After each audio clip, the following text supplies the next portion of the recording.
Hey guys, welcome back to my channel. My name is Claire Holliday, and I wrote a poetry book. And I'm going to share with you guys some tips, or at least some things to think about that I would tell myself a year ago when I first started working on this collection.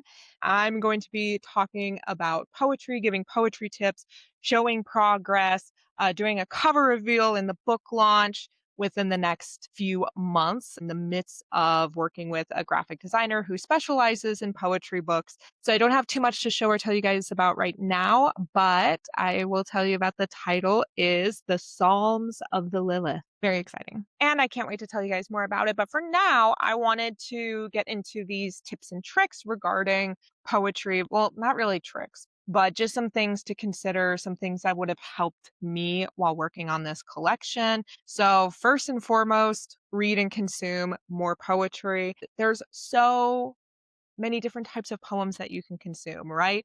You have the very easily accessible Tumblr poetry or Instagram poetry where it's a lot of free verse, one line, at most maybe two stanzas.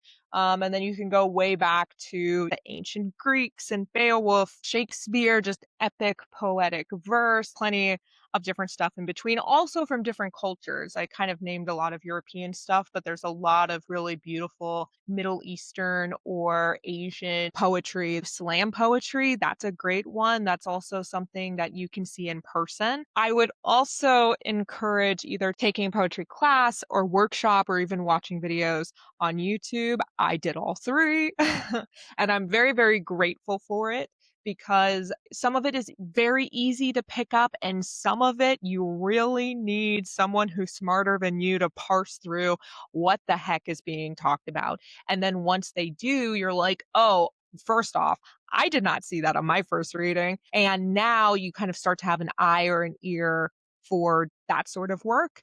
And it can make it easier for you to understand different types of poetry moving forward. Now, my second tip, I can only speak for myself. I don't know how everyone else writes poetry, but for me, I had such strong emotions that I just wanted to get out on the page. And it really didn't take the form of any particular rhyming structure, anything like that. It was usually like a strong emotion and maybe a strong visual to go with that emotion, but not necessarily. And I think that's a super important part of the process. I think it's also where some of your most honest and poignant work can come from. That being said, I would highly recommend to anybody interested in making a poetry collection when you actually start to put these thoughts and visuals and words together, try following some structured poetry. Right now, 2026, free verse is all the rage, right? It really blew up like 10 years ago. And free verse, that means that there's no structure. It's hyper consumable, especially for the day and age of social media, because you can put a very powerful or interesting line, literally just one line, on a pretty background and throw it up on Instagram. There is nothing wrong with that. I love like Tumblr poetry, notes poetry. I think it can be very raw. And sometimes the emotions that you're feeling or the visual that you have is so particular. You don't want a metaphor or a poetic structure to obscure any of that. And the most powerful way to get that feeling across is just to write it and to write it as clearly and succinctly as possible. Again, I don't think there's anything wrong with that. However, I would highly, highly, highly, highly recommend you still try working on structured poetry that has rules. Why? Because it just pushes the limits of your creativity. So if you have to follow a rhyming structure or a syllable structure, you might have to look for vocabulary that you're not used to or for metaphorical images that you weren't initially going to reach for, but they fit better within your rhyming structure. It just really pushes your limits as a creative.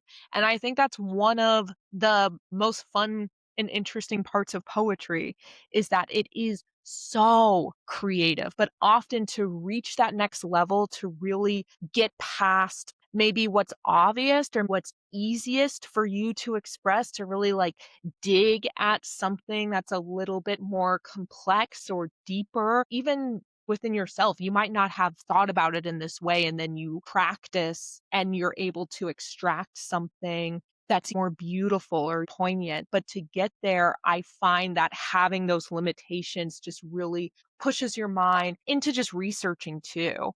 I have never looked up certain words or like read parts of the dictionary more in my life than trying to put this poetry book together. And I have plenty of free verse poems in Psalms of the Lilith too. I love me a free verse. And so with that, I was forced to find vocab that was outside of my normal lexicon. It scratches an intellectual itch, and it can make something really beautiful at the end of it that maybe you didn't even think it was possible beforehand. So, my next piece of advice is the different side of the same coin, or I guess more in a way, it's almost like an inverse of what I just told you. And that is that poetry, unlike narrative fiction or narrative nonfiction, is so visual. It is a hyper visual medium. I would encourage anybody looking to get into poetry to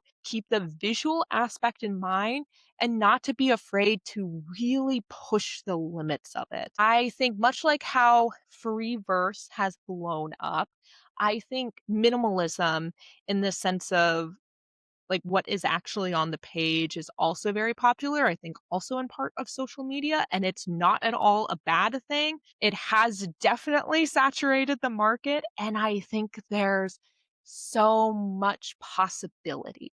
Right? You can really play around with color, with the typography, with the spacing, with literally how the words fall in or out or on or off the page. I'm utilizing photography throughout, but I'm also an artist by trade, but I'm also working with a graphic designer, and she has given me some incredible feedback and ideas for us to play with. And the previous poetry collections that she has worked on, and that's part of the reason that I decided to work with her, they have also like really pushed the limits of what you can do with poetry, or what does it mean to do poetry, where yes, the words on the page are important, but so is what you're actually looking at. Play around with poetic structure in order to push your creativity, and to remember that your poetry collection does not have to look like what the most popular modern collections look like right now. That's maybe a later stage thing to consider, that once you maybe have more of your collection together, to go back through and what can I do to make this more visually interesting. And I can't wait to share more of Psalms of the Lilith with you guys. Thank you so much for watching, and I will see you in my next video. Bye.